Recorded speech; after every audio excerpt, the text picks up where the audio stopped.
নমস্কার, আপনারা সবাই দেখছেন বার্ড লাভার কাপল চ্যানেল। আমি চলে এসেছি আপনাদের সামনে আজও আবারও পাখির বিষয়ে। এই গরমের সিজনে আপনার পাখিকে কতটা ভালো রাখবেন, কোন ওষুধ খাওয়াবেন এবং কি কি ফুড দেবেন, সেই সমস্ত কিছু নিয়ে অ্যাকচুয়ালি বলা যেতে পারে যে গরমের টিপস। কেননা প্রচণ্ড পরিমাণে গরম পড়ে গিয়েছে। আমাদের পুরো নদী তীরবর্তী বা রিভার সাইডে বাড়ি, এখানে যদি এতটা গরম পড়ে থাকে তো কলকাতার সাইডে তো আশা করছি আরও প্রচণ্ড পরিমাণে গরম পড়ে গিয়েছে। তো এই গরমে আপনার পাখির ক্ষেত্রে কি কি জিনিস ব্যবহার করলে আপনার পাখি একদম ভালো থাকবে, সেই সব কিছুই কিন্তু আজকের ভিডিওতে আমি পুরো ডিটেলসে আলোচনা করব। তো যারা ভিডিওটি দেখছেন তাদের কাছে রিকোয়েস্ট করব যে ভিডিওটি একদমই স্কিপ করবেন না, পুরো ভিডিওটি মনোযোগ সহকারে দেখুন, তাহলে কিন্তু আপনারও অ্যাভিয়ারির প্রত্যেকটা পাখি খুবই আশা করছি ভালো থাকবে। তো প্রথমেই আমি পাখি টিপসের কথা বলতে শুরু করলেই প্রথমে যেটা বলা চলে যে প্রোগ্রেস।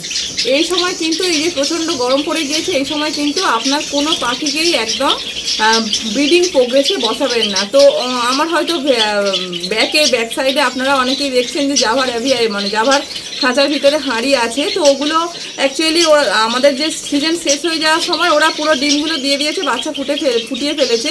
তো ওই জন্যই কিন্তু রাখা হয়েছে। এছাড়া আমাদের যে সমস্ত ছোট পাখি আছে, জেব্রা ফিঞ্চ, তারপর বেঙ্গলিজ, তারপর জাভা, সমস্ত পাখি কিন্তু আমরা বক্স খুলে নিচ্ছি। শুধু ছোট পাখি না, সমস্ত বড় পাখিরও কিন্তু এই সময় ব্রিডিং প্রোগ্রেসে একদমই বসানো চলবে না।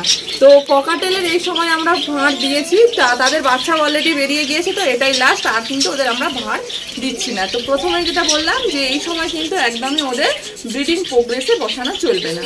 তো তার পরবর্তী আসছে যে ফুড, খাবার কি দেবেন। তো এই প্রচণ্ড গরমে পাখিকে যেমন নর্মাল যে আমরা রিল্যাক্সের দানাগুলি ব্যবহার করে থাকি ওই দানাই আপনারা দিন, কিন্তু কোনোভাবেই খেয়াল রাখবেন যে এই সময় ওদের শরীর গরম করে যে ধরনের তৈলাক্ত বীজগুলি, সেই বীজ কিন্তু এই সময় ওদের সিডসে মেশানো যাবে না। এবং সফট ফুডের ক্ষেত্রেও কিছু কথা আছে, সেগুলি হলো সফট ফুড আপনাদের শুধু দিতে পারেন শুধুমাত্র হালকা জলে চিড়ে ভেজানো বা ভাত, এই দুটো সফট ফুডই আপনারা এই সময় ব্যবহার করতে পারেন। ভুলেও কিন্তু এই সময় আপনারা বিস্কুট দিয়ে যে সফট ফুড হয় এবং ডিম দিয়ে যে সফট ফুডটি হয় ওই সফট ফুডটি এই সময় একদমই দেবেন না। তারপরে ওইটি যদি আপনার পাখি এই প্রচণ্ড গরমের সময় খেয়ে থাকে তাহলে কিন্তু আপনার পাখির লুজ মোশন হওয়ার সম্ভাবনা প্রচুর পরিমাণে বেড়ে যাবে। আর এই সময় যে ওষুধগুলো আপনারা ব্যবহার করতে পারেন সেগুলি হচ্ছে গিয়ে ইলেকট্রোকন। এই গরমে, প্রচণ্ড গরমে পাখিকে ঠিকঠাকভাবে সতেজ রাখার জন্য মেনলি মেডিসিনটা আমরা ব্যবহার করি, সপ্তাহে 4 দিন আপনারাও ব্যবহার করুন, আশা করছি খুব ভালো রেজাল্ট পাবেন। সেটি হলো ইলেকট্রোকন বা ওআরএস। শুধুমাত্র পাখিদের জন্য এটি, পাখির যে দোকান থেকে আপনি মেডিসিন বা দানা কেনেন ওখানেই পেয়ে যাবেন। আর এই সময় কিন্তু কোনোভাবেই পাখিকে ডিওরিমিং প্রসেস করানো যাবে না, তাছাড়াও ভিটামিন এবং ক্যালসিয়াম কোনোভাবেই কিন্তু প্রোভাইড করা যাবে না। তো এবং এইটি হচ্ছে কি আপনার পাখি কী কী মেডিসিন খাবে। তো তারপর আসি পাখির শরীর ঠান্ডা রাখতে আপনারা কী কী কাজ করবেন। তো পাখির শরীর ঠান্ডা রাখার জন্য প্রথমতই বলি ওদেরকে সতেজ শাকসবজি দিতে হবে। সতেজ শাকসবজির মধ্যে প্রথমে যে শাকটির কথা আছে সেটি হলো কলমি শাক। কলমি শাকে প্রচুর পরিমাণে আপনার মিনারেলস থাকে। তো সেই জন্য কি হয়, পাখিরা এই সময় খেলে ওদের শরীরে জলের চাহিদা অনেকখানি পরিপূর্ণ হয় এবং ওদের শরীর খুবই হেলদি থাকে। এবং আরও একটা আপনারা ব্যবহার করতে পারেন, সেটি হলো পাখিকে যে পাত্রে জল দিচ্ছেন ওই পাত্রে অ্যালোভেরার টুকরো একটু ছোট ছোট করে কেটে জলের পাত্রে দিয়ে দিই, ওদের এই জলটি দিয়ে দিন। তাহলে কি হবে, ওটি খেলে পাখিদের শরীর প্রচণ্ড পরিমাণে ঠান্ডা থাকবে, খুব ভালো থাকবে এবং পাখি লুজ মোশন হওয়ার সম্ভাবনা কোনোভাবেই থাকবে না।